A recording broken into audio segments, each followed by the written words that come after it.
ஒரு தரப்பு ஆடியன்ஸ் வந்து சிவகார்த்திகேயன் அவர்களை வந்து ஃபோக்கஸ் பண்ணி அவர் ஒரு பக்கம் அடிச்சுட்டு இருக்கிறாங்க.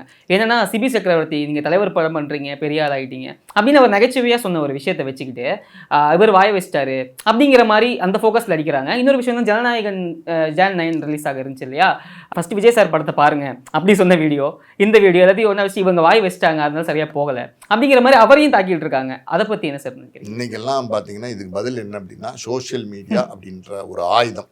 அதான் உண்மை, ஆயுதம். அந்த ஆயுதத்தை பயன்படுத்தி யாரை வேணாலும் யாரு வேணாலும் தாக்கலாம், தாக்குதல் நடத்தலாம் சொற்களால அப்படிங்கிற மாதிரி ஒரு காலகட்டம். அது வந்து நீங்க இனிமே அது ஒன்றும் பண்ண முடியாது. அது அப்படிதான்.